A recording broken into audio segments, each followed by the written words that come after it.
માવજીભાઈ રાખે એપીએસ પ્રમુખ। સમગ્ર ગુજરાતની અંદર આજે 17,000 દુકાનદારો જે હડતાલ ઉપર છે એમાં અમારા બંને એસોસિએશનના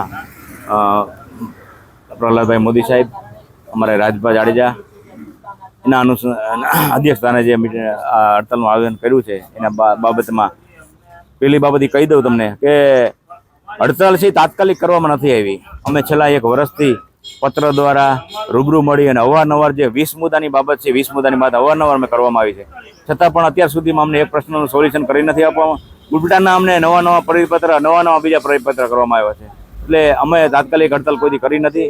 એટલે આ બાબતમાં મુખ્ય બાબતમાં કહું તો વળતરની બાબત પહેલા છે। આ રાજ્યની અંદર આ દેશની અંદર જે પણ કર્મચારીઓ કે કોઈ પણ અન્ય એજન્સી હોય, કોઈ પણ વ્યક્તિ હોય, કામ કરતો વ્યક્તિને યોગ્ય વળતર મળવું જોઈએ। એને બદલે અમે પણ એવી માંગણી કરી છે કે 20,000નું અમારું મિનિમમ કમિશન 20,000 તો 20,000ની બાબતમાં પણ એ આપવામાં આવે। 20,000ની અંદર પણ જો 97% એક નિયમ નાખ્યો છે, 97% જો તમારું વિતરણ થાય તો તમને 20,000 20,000માં 8,000 મળે તમને, તો એમાં તમારે 5,000 હામાં નાખવાના થાય। એટલે આ 97%ની બાબત છે એમાં પણ તો અમે 90% કરવામાં આવે।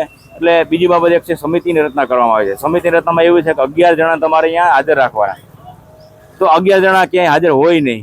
એટલે આમાં પણ તમને કહી દઉં કે હાજર રાખવાના બદલે તમારે જે કાંઈ ગોડાઉનથી દુકાને જથ્થો ઉતરે એમાં જીપીએસ સિસ્ટમ કરેલી છે, એમાં તમારે ગોડાઉનમાં તમારે એજન્સી છે, એજન્સી દ્વારા જ માલ ઉતારવામાં આવે છે। આ બાબતમાં કોઈ પણ જરૂર નથી। બીજી બાબત કે અમે જે કાંઈ ધંધો રાજ્ય સરકાર દ્વારા કરવામાં આવે છે, રાજ્ય સરકારે એવું કીધું કે આધારે 2 થી અંગૂઠા 2 થી જ તમારે કામ કરવાનું, ઓફલાઈન કામ નથી, ઓનલાઈન જ કરવાનું, તો ઓનલાઈન જ અમે કામ કરીએ છીએ। મારી દુકાને 200 કટ્ટા માલ આવ્યો તો 200 કટ્ટાનો હિસાબ તમે ઓનલાઈન 1 મિનિટમાં તમે જોઈ શકો છો।